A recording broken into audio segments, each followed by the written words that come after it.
ইসলামী দলগুলোর মধ্যে ঐক্য প্রক্রিয়া নিয়ে বাংলাদেশে বেশ কয়েক মাস পর্যন্ত টকশোতে, অনলাইনে, অফলাইনে জনমনে বেশ আলোচনা চলছে। ইসলামী ঐক্য চায় বাংলাদেশের সিংহভাগ মানুষ। তারা মনে করে বাংলাদেশের ইসলামী নেতৃবৃন্দ যারা আছেন, ইসলামিক রাজনৈতিক দল যারা পরিচালনা করছেন, তাদের মধ্যে একটি আন্ডারস্ট্যান্ডিং থাকা দরকার, ঐক্যবদ্ধ অবস্থান থাকা দরকার, যেটা হলে বাংলাদেশের নাগরিকরাই তার সুফল ভোগ করবে।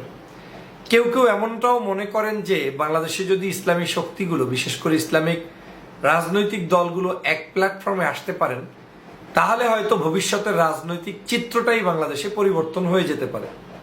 কেউ কেউ ভাবছেন যে বাংলাদেশের রাষ্ট্র ক্ষমতায় আসার জন্য যে পরিমাণ ম্যান্ডেট দরকার সেটা ইসলামী শক্তিগুলো রয়েছে। তো যে যাই ভাবুক না কেন, ঐক্য চাচ্ছে সবাই, মানে এক বাক্যে সাধারণ জনতাদের মূল দাবিটাই হচ্ছে ইসলামী শক্তির ঐক্য। এর অন্যতম কিছু কারণও আছে, কারণ বাংলাদেশের যতগুলো রাজনৈতিক সরকার বিভিন্ন সময় এসেছেন, তার মধ্যে ইসলামী শক্তিগুলো সবসময় উপেক্ষিত থেকেছে। জুলুম নির্যাতন গত 16 বছরে যেটা হয়েছে, তার সিংহভাগ জুলুম নির্যাতন সহ্য করতে হয়েছে এদেশের আলেম ওলামা, পীর মাশায়েখ, ইসলামপন্থী নাগরিকদের। এক কথায় সরকার যা কিছু করেছে মনেই হয়েছে হুজুর বিদ্বেষী, ইসলাম বিদ্বেষী, ধর্ম বিদ্বেষী একটি চিন্তার তারা গভর্নমেন্ট পরিচালনা করেছে। তো সেই সকল কারণেই, এই জুলুম নির্যাতন অত্যাচারের কারণে জনগণের হৃদয় এখন নতুন করে বাসা বাঁধা শুরু করেছে যে ইসলামী ঐক্য দরকার, এবং ইসলামী ঐক্যের জন্য সকলের ভিতরে যে দূরত্ব আছে সেটা দূর করে দেওয়া দরকার। একটা জিনিস যদি আপনি একটু খেয়াল করে দেখেন, আমরা যখন এই ইসলামী ঐক্যগুলো করতে চাই কিংবা সবাই এটা কামনা করেন, সেই মুহূর্তে কিন্তু আবার ইসলামী ঐক্য না হওয়ার কিছু কারণ বাংলাদেশের মাঠে ময়দানে কিংবা আলোচকদের ভিতরে চলমান থাকে। এই আলোচনা থাকা, সমালোচনা থাকাটা দোষের কিছু নয়, কিন্তু এইগুলো যখন চলমান থাকে, প্রক্রিয়াটা বাধাগ্রস্ত হতে গিয়ে দেখা যায় যে একটা পর্যায়ে গিয়ে আর ঐক্যটা সম্ভব হয় না। বাংলাদেশের সবচেয়ে অনৈক্যের একটি বড় কারণ আছে, সেটার নাম হচ্ছে আকীদা। আকীদা কার কি খারাপ, কোন মাযহাব কার, কোন তরিকা কার, কোন পীরের কে মুরিদ, কোন আদর্শকে ফলো করে, অথবা কোনো একটি রাজনৈতিক দর্শন, তার আকীদা হচ্ছে সে ভিন্ন কোনো দেশের একজন ব্যক্তির চিন্তা চেতনা লালন করেন, এরকম বিভিন্ন মন্তব্য থাকার কারণে একটা সহজ শব্দ হচ্ছে আকীদাগত প্রবলেম। কিন্তু আমরা যারা আকীদার প্রবলেম নিয়ে কথা বলি, অ্যাট দ্য সেম টাইম আমরা সেই ব্যক্তিদের পিছনে নামাজ পড়া বর্জন করি না। মসজিদের ইমাম দেখবেন চরমনায়ের পীর সাহেব হুজুরের পন্থী মুরিদ আছে, ইমামতি করে, জামাত গিয়ে সেখানে নামাজ পড়ে। আবার তাবলিগ জামাতপন্থী একজন ইমাম আছে, পীর সাহেবরা গিয়ে সেখানে মসজিদে নামাজ পড়ে। জামাত ইসলামপন্থী একজন ইমাম কিংবা শিক্ষক কিংবা প্রিন্সিপাল আছে, তার পিছনে গিয়ে অন্য অন্য পীর মাশায়েখ ইসলামপন্থী দল, তারা গিয়ে কিন্তু অনায়াসী নামাজের মুক্তাদি হিসেবে সেখানে নামাজ করে, ইমামকে ফলো করে। তাদের পিছনেই কিন্তু কথাবার্তা, ঘোরাফেরা, একসাথে চলাফেরা, এটা আমাদের চিরাচরিত বাংলাদেশের একটি অভ্যাস পরিণত হওয়া আছে। তার মানে আকীদার প্রবলেম দিয়ে আমি কিন্তু নামাজ ত্যাগ করছি না, তার পিছনে হাত বাঁধা আমি বন্ধ করছি না, কিংবা তার কোনো প্রোগ্রামে আমি যাওয়া বন্ধ করছি না। একে অপরের বৈবাহিক, সামাজিক সব জায়গায় যাচ্ছি। তাহলে যখনই কোনো ইসলামী শক্তির ঐক্য প্রক্রিয়া শুরু হয়, তখন আমরা এই আকীদা প্রক্রিয়াটাকে কি কারণে সামনে নিয়ে এসে ঐক্য প্রক্রিয়াটার মধ্যে আমাদের বাধা, কিংবা আমরা কেন এটাকে নিয়ে আসতে চাই, এটা আমাদের একটু বিশ্লেষণ করা দরকার। কেন কথাটা বলছি? যারা এই প্রশ্নগুলো তোলেন, নিশ্চয়ই তারা বাংলাদেশের সর্বজন স্বীকৃত মুহাক্কিক আলেম, কোনো সন্দেহ নেই। যারা ঐক্য চান তারাও যেমন বাংলাদেশের সমাদৃত, যারা ঐক্য প্রক্রিয়ার ভিতরে সংস্কার করে তারপরে ঐক্য চান, তারাও দেশের সবচাইতে সুনাগরিক এবং আদর্শবাদী নেতা, কোনো সন্দেহ নেই। কিন্তু আমাদের এখন কি তাহলে খেয়াল রাখা দরকার? যদি আমি মসজিদে একত্রে দাঁড়াতে পারি, মাহফিল মজলিসে একসাথে থাকতে পারি, সামাজিক কর্মকাণ্ডে একত্রে থাকতে পারি, আমি মনে করি বিশেষ কোনো ইস্যুকে কেন্দ্র করে রাজনৈতিক অঙ্গনে অনৈক্য থাকার কোনো সুযোগ নেই। কেন নেই?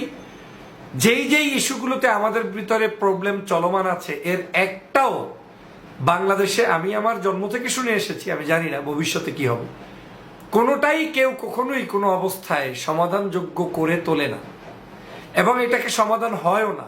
যেমন একজন ব্যক্তি এক পীরের মুরিদ, তার চিন্তা চেতনা সেই পীরের আলোকেই হবে, এবং এটাকেই সম্মান জানানো দরকার।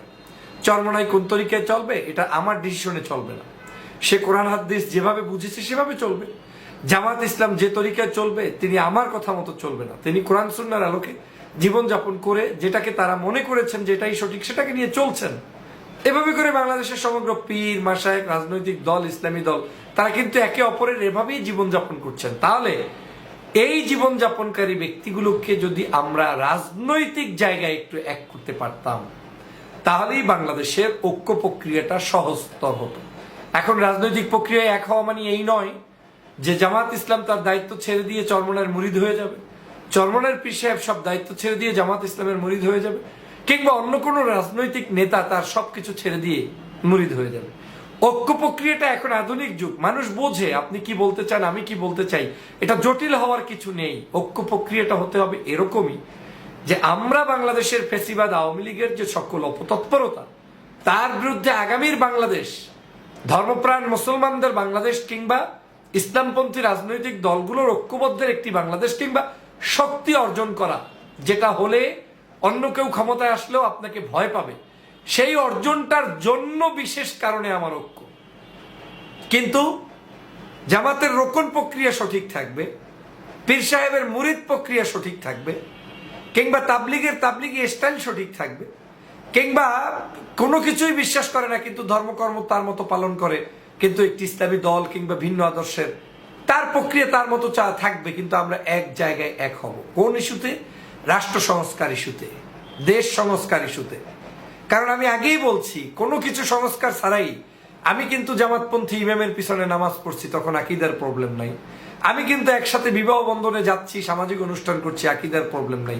শুধু রাজনৈতিক জায়গায় আসলে আমরা এই প্রবলেমটাকে যখন সামনে নিয়ে আসি, নিশ্চিত এটা আমাদের জায়গা থেকে যদি আরেকটু রিকভারি করে আমরা আরেকটু উদারতার পরিচয় দিতে পারি, তাহলে আমাদের ঐক্য প্রক্রিয়াটা সহজ হয়। এবং এই ঐক্য প্রক্রিয়ার মধ্যে এটাকে যে কিয়ামত পর্যন্ত একসাথে থাকতে হবে সেটাও আমি বিশ্বাস করি না। কেন করি না? রাজনৈতিক শিষ্টাচারের মধ্যে আজকের প্রয়োজনে আমার ঐক্য থাকবে। আমি তো আবারও বলছি যে আদর্শ ভিন্নই থাকবে, আদর্শের কোনো পরিবর্তন যেহেতু হবে না, অতএব এটা কিয়ামত পর্যন্ত আমার ঐক্য প্রক্রিয়া একেবারে চলমান থাকারও যৌক্তিকতা নেই। কিন্তু যৌক্তিকতা এতটুকু যে ইসলামী শক্তিগুলো যদি রাজনৈতিক অঙ্গনে ঐক্যবদ্ধ হতে পারে, সামাজিক ন্যায় বিচার প্রতিষ্ঠার জন্য যদি ঐক্যবদ্ধ হতে পারে, সুন্দরভাবে দেশ পরিচালনার জন্য যদি ঐক্যবদ্ধ হতে পারে, তাহলে তারা ক্ষমতায় থাকুক কিংবা না থাকুক, এই ঐক্যবদ্ধ প্রক্রিয়ার মধ্য দিয়ে দুষ্ট চক্রের লোকেরা শায়েস্তা পাবে, দেশ সুষ্ঠু সুন্দর ধারায় চলবে।